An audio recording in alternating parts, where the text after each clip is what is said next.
Imagine this: two leaders worlds apart facing off in the heart of the United Nations. One, a battle-hardened prime minister with nukes and alliances at his back. The other, a young captain from a small African nation, armed only with words and unbreakable resolve. What happens when Benjamin Netanyahu dismisses Ibrahim Traore as just a symbol? Spoiler: that symbol ignites a fire that shakes the global stage. Today, we're diving into this explosive 2025 showdown, a clash, not of armies, but of narratives. It's tense, it's raw, and it might just change how you see power forever. Stick around. You won't believe what unfolds next. Alright folks, let's set the stage for this incredible tale. Picture the United Nations Security Council chamber in New York. It's not just any room, it's where the world's heavy hitters gather to hash out global issues. The air is thick with tension, cameras are rolling, and diplomats are on edge. This isn't some routine meeting. It's a powder keg waiting to explode. Our main players on one side, Benjamin Netanyahu. You know him, the longtime Prime Minister of Israel. He's been in the game for decades. Sharp, unflinching, backed by powerful alliances, nuclear capabilities, and a reputation for never backing down. Netanyahu represents the established order, the Western-backed power structures that have shaped international politics for years. He's seen it all: wars, negotiations, headlines.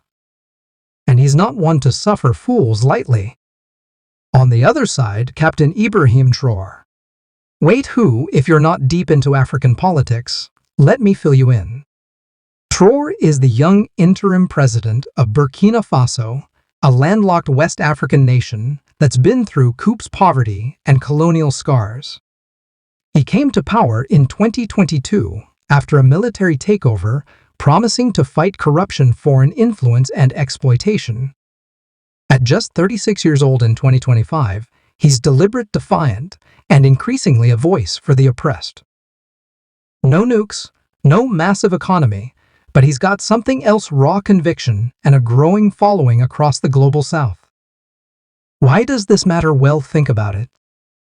For decades, Africa has been treated like a chessboard by superpowers: resources extracted, debts piled on, voices silenced. Burkina Faso, rich in gold but poor in everything else, symbolizes that struggle. Traore isn't just leading a country, he's challenging the whole system. Netanyahu, meanwhile, sees him as chaos, a rebel stirring up anti-Western sentiment that could threaten Israel's interests and the status quo. The stakes huge. This isn't about two men.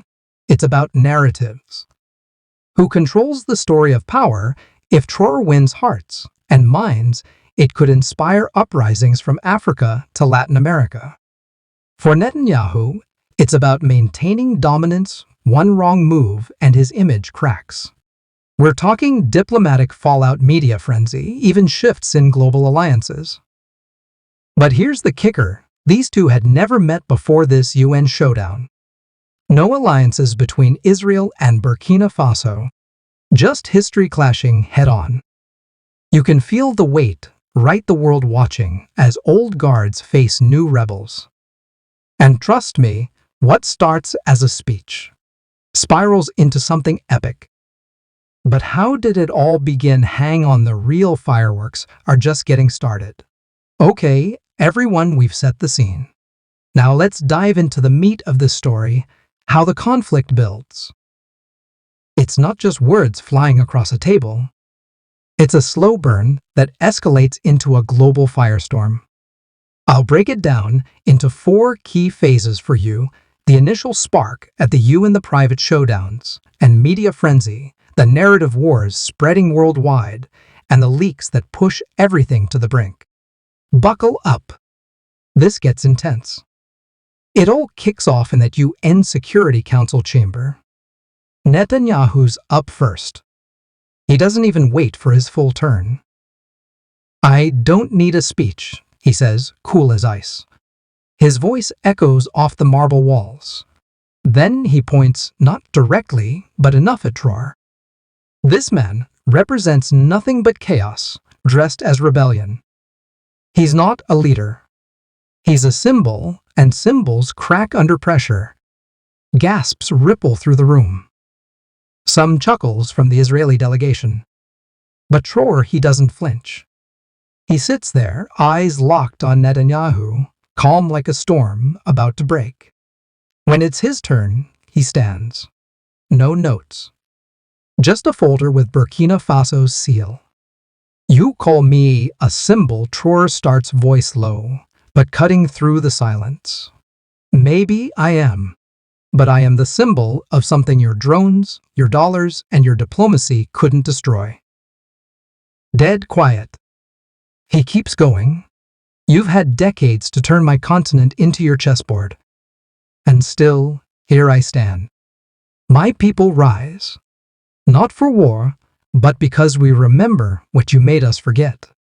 Netanyahu leans back, smirk fading a bit. "Traore isn't done. You sit with alliances, nukes headlines, but I come from where kids dig dirt for gold they'll never touch. Yet they sing. They believe. That makes me more dangerous than you'll understand." The moderator tries to cut in. "Mr. President, perhaps we should." But Traore shuts it down. "No. Let him hear it." Then he turns full on to Netanyahu. "You said I'm just a symbol, but I'm the symbol you couldn't kill." Every underestimate makes it stronger. More gasps. The room freezes. A camera guy whispers, "Did we just witness history?" And yeah, we did. This wasn't diplomacy. It was a declaration. Reports later confirmed Traore's stunning reaction at the UN, leaving everyone shocked. Why this clash? Simple. Netanyahu sees Traore as a threat, a young leader rallying against Western influence, cozying up to anti-imperialist vibes that could unsettle Israel's allies. Traore, he's fighting neo-colonialism head-on. Burkina Faso's been exploited for years. French influence resource grabs debts. Traore's coup in 2022 promised change, kicking out foreign troops, nationalizing mines. To him, Netanyahu embodies the old guard propping up that system. But here's the twist. This sparks immediate fallout.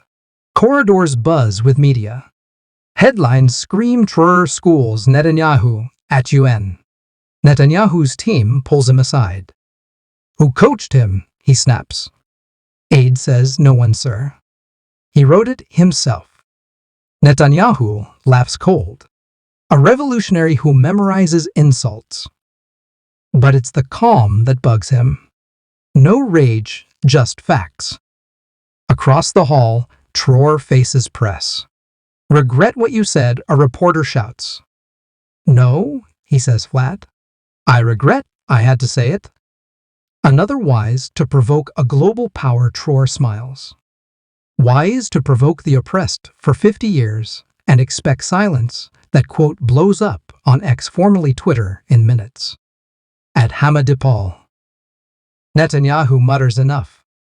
Set up a private meeting. Off camera. Aides hesitate, but he insists. Now, that evening, under tight security, they meet in a stark UN side room. No press, no advisors. Just 2 chairs, a table. Netanyahu arrives first, pacing. Traore enters, places his folder down, meets his eyes. "You think you're untouchable?" Netanyahu starts, voice sharp. "You embarrassed me, Traore. I didn't come for you. I came for the people without microphones." Netanyahu laughs. Symbols fade. Real power doesn't. Traore nods. Real power is telling truth without permission. Fists clench subtly, but Traore sees it. Netanyahu leans in. "I see a man drunk on applause." Applause isn't legitimacy. Traore's silence isn't submission. Tension pulses. Netanyahu, in 6 months, the world moves on. You'll be a minor figure from a forgotten country. Traore, my country's silence not forgotten. Netanyahu shifts tactics. Geopolitics isn't poetry. It's pressure. Traore not if we change the rules. Netanyahu, you won't. No banks, no weapons, no media. Traore steps forward. I have people who believe. Nothing to lose. More dangerous than missiles. Meeting leaks hours later. No transcript, but whispers say Netanyahu walked out first. Western media calls Traore reckless. African outlets conversation of the century. In Ouagadougou, Burkina's capital, radio callers weep with pride. He didn't bow. Netanyahu's team spins reckless rhetoric, undermines progress. But attacks backfire. Traore's popularity soars. Memes everywhere. Traore at podium, not a symbol, a storm. Even in Israel, progressives question, if insignificant, why so afraid? Next, Traore gets invited to a closed-door roundtable at the Council on Foreign Relations in Manhattan. Elites, economists, diplomats.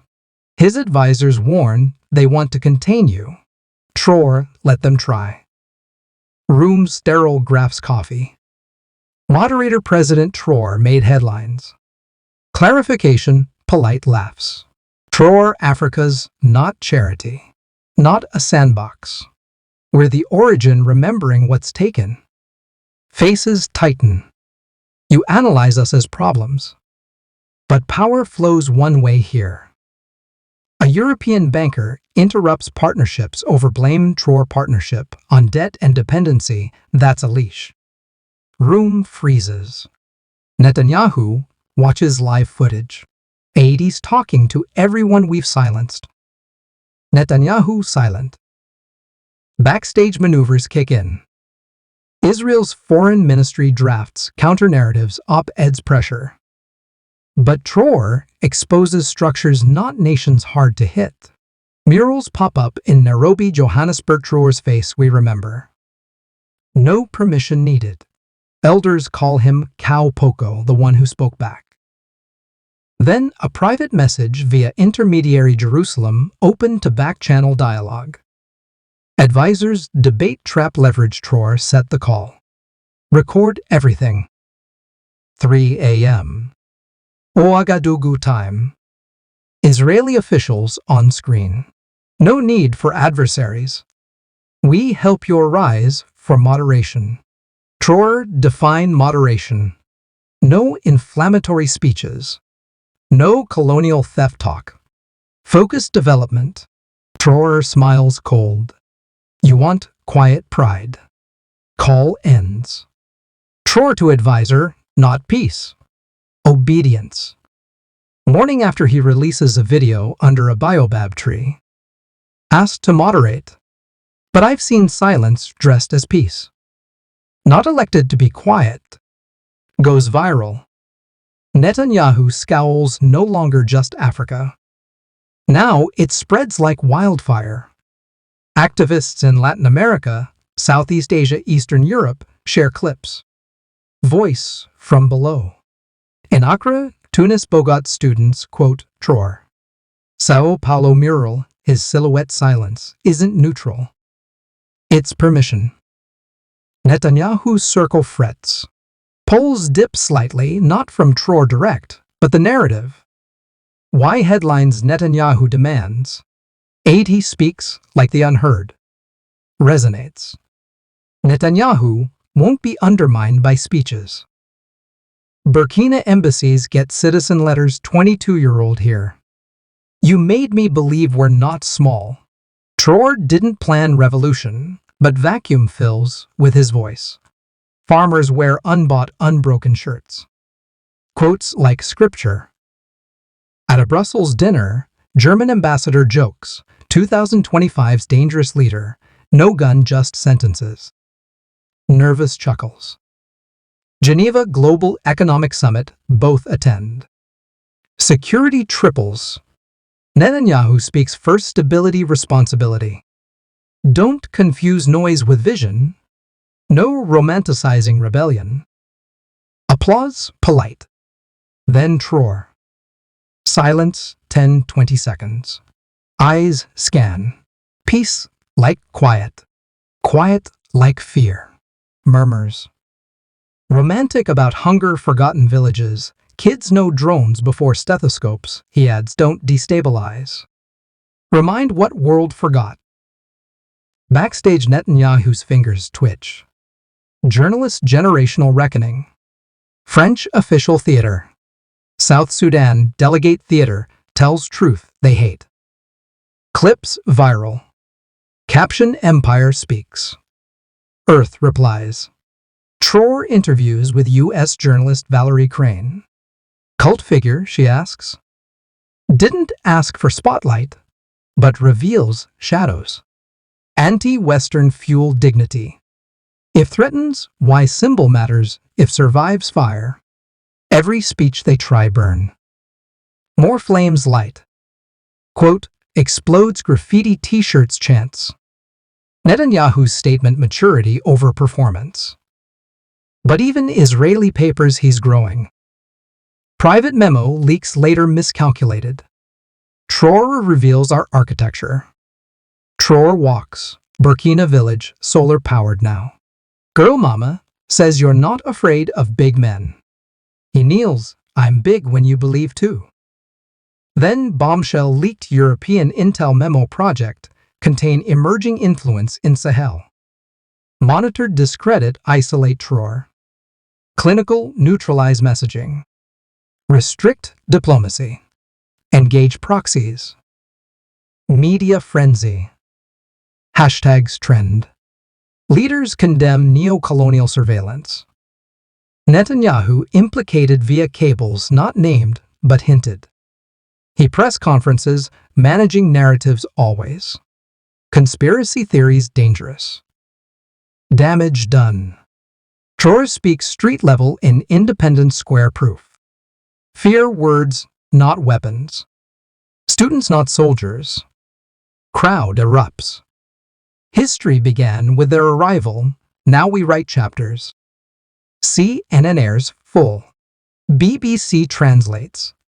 Al Jazeera, soft revolution. Netanyahu, we created this. Dismissing, built him.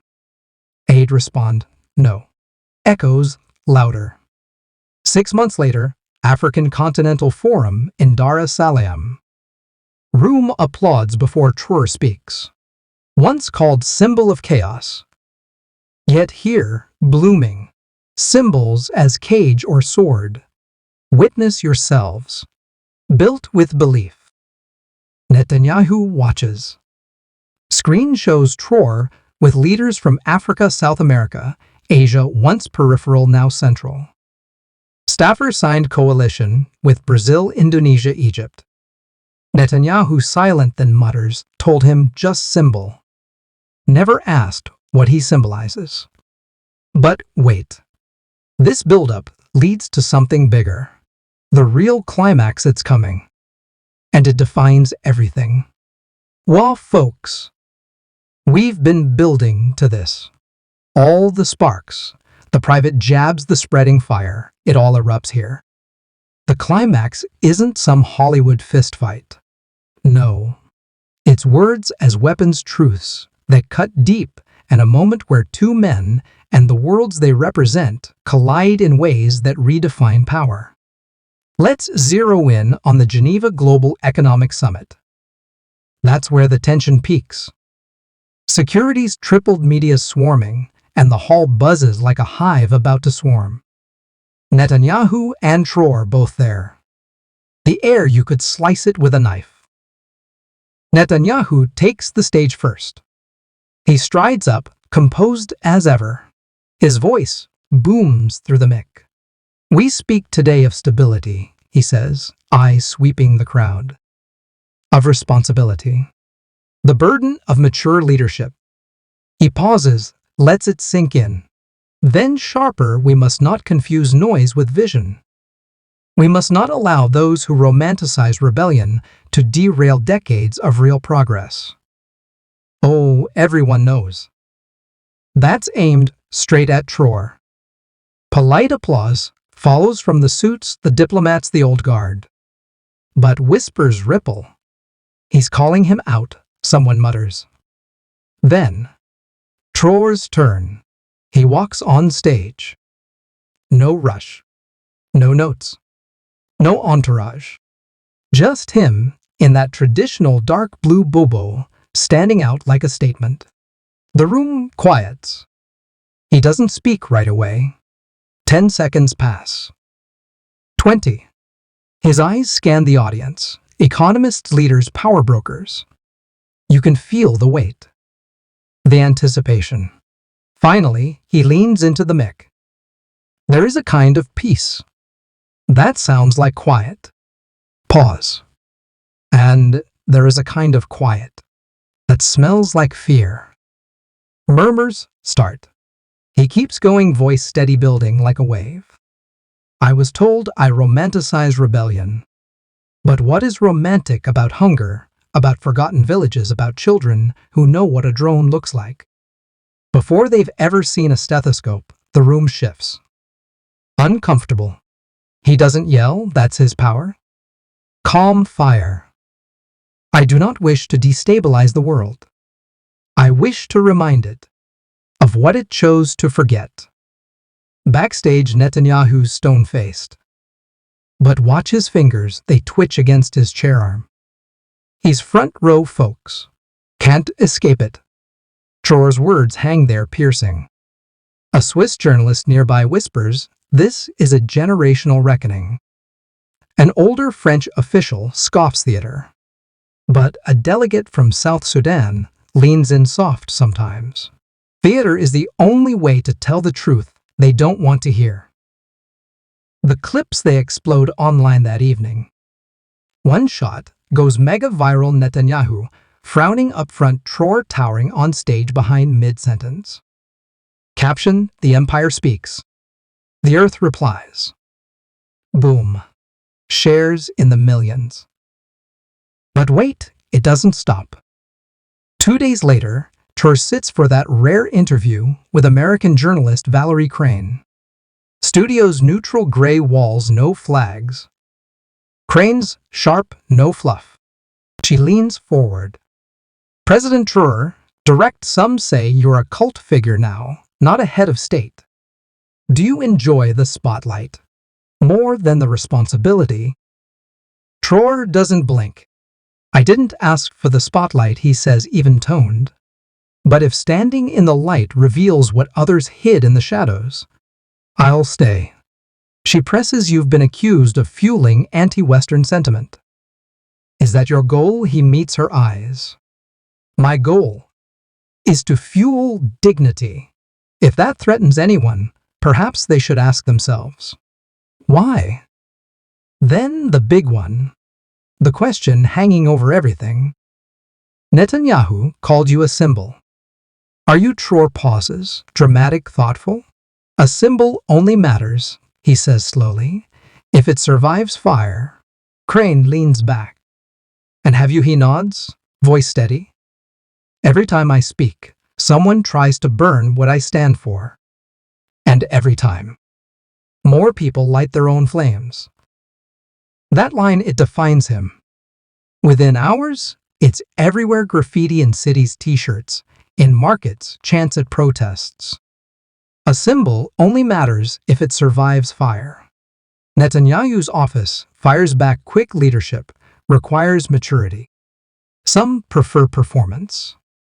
But even in Israel, papers admit he's not fading. He's igniting. And here's the turning point, the leak that seals it. A declassified European intel memo hits the wires. Titled Project Contain Emerging Influence in the Sahel. Details chilling. Coordinated efforts to monitor, discredit, isolate Traore. Neutralize messaging impact. Restrict diplomatic amplification. Engage proxies to challenge legitimacy. Netanyahu is implicated through cables, not directly named, but close enough. Frenzy erupts. Hashtags trend hands off Traore. Leaders condemn it as neo-colonial surveillance. Netanyahu holds an emergency presser. There are always efforts to manage global narratives, he says firm. But conspiracy theories about silencing African voices are dangerous and irresponsible. Too late. The damage irreversible. That night, Traore speaks from Ouagadougou's Independence Square. Not from a balcony street level among the people. Simple linen shirt leather sandals.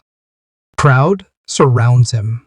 Today, he says, voice rising over the cheers, you've seen proof. They fear not our weapons, but our words. Not our soldiers, but our students. Eruption. We were told our history began with their arrival. Now, they panic because we're writing our own chapters. He looks right at the cameras. To those who tried to erase us quietly, your silence is no longer enough. The world is listening now. CNR's It Full. BBC translates live. Al Jazeera calls it the soft revolution. Netanyahu, in a secure spot, watches. Mutters, we created this. Every dismissal. Built him. His aide respond, no, he bites. Anything we say echoes him louder. This is it, the peak. Traore's not just surviving, he's transforming the narrative. Netanyahu, forced to confront underestimating a symbol, created a storm. And in that moment, both men are defined. One by restraint that roars. The other by a grip that's slipping. All right, deep breath, everyone. We've hit the peak. Now let's see the fallout. What happens after that explosive climax? The immediate results seismic. Traore's words don't just echo, they reshape the landscape. Right after the Geneva Summit and that leaked memo, the world shifts. Protests spark in places you'd never expect. In cities like Nairobi and Sao Paulo, young people march with signs quoting Traore, a symbol survives fire. Social media flooded. Hashtags like symbol on fire trend for weeks. African leaders, once quiet, start echoing his calls for dignity over dependency. Netanyahu, he's reeling. His team goes into overdrive with damage control op-eds briefings, but it backfires. Polls in Israel dip a notch. Not a crash, but enough for whispers. Why pick this fight? Globally, Western powers face scrutiny. That memo, leak it, exposes the machinery surveillance narrative control. European parliaments hold hearings on neo-colonial tactics. Aid packages to Africa suddenly under review with calls for no-strings deals. For Traore, it's a boost. Burkina Faso sees a surge in support. Investments pour in from the Global South. Brazil, Indonesia sign trade pacts at that Dar es Salaam forum. Solar projects expand, villages light up. But it's not all rosy. Threats ramp up. Intelligence reports hint at heightened risks, proxies, cyber ops. Traore's security tightens, but he keeps walking streets connecting. Long-term impact, this isn't fading. By mid-2025, Traore's a icon for the unheard. Movements in Latin America, Asia draw from his playbook, speak truth, no permission needed. Geopolitics tilts a bit more multipolar. Alliances like BRIC strengthen challenging Western dominance. Netanyahu's legacy tinged with this. He aimed to dismiss, instead he amplified. One columnist nails it, underestimating symbols. Creates legends. The deeper meaning, human raw. This story's about power's illusion. Netanyahu had might, nukes money. Traore belief. It shows dignity trumps force. For us, the audience, are reminder voices from forgotten places matter. They disrupt, inspire. In a world of noise, calm conviction wins. And yeah, It makes you think, what symbols are we ignoring today? But here's the real lesson. Change starts with one speech, one stand. Traore didn't seek revolution, it found him. Netanyahu learned dismiss at your peril. This clash, it humanizes politics, fear, pride, resolve. And for everyday folks, believe in your flame. It might just light the world. You. What a ride, right from that tense UN chamber to a global ripple effect. This clash between Netanyahu and Traore boils down to one core truth: power isn't just about might. It's about who controls the story. Netanyahu dismissed a symbol, but Traore proved symbols can spark revolutions, not with bombs, but belief. He stood for the silenced, reminding us, dignity doesn't beg. Netanyahu, he learned the hard way: underestimate the unheard and you amplify them. This isn't ancient history. In 2025, it's a wake-up call. For leaders, sure, but for us, it shows everyday voices matter. In a divided world, calm conviction cuts through noise. Traore's journey from captain to icon, proving change, starts when you speak without permission. Loved this? Hit that like button if it got you thinking. Subscribe for more deep dives into global showdowns. Next up, how one Latin American upstart challenged big tech empires. Drop in the comments who won this narrative war, Netanyahu or Traore, or share your take on modern power. Let's keep the conversation going. Thanks for watching. See you next time.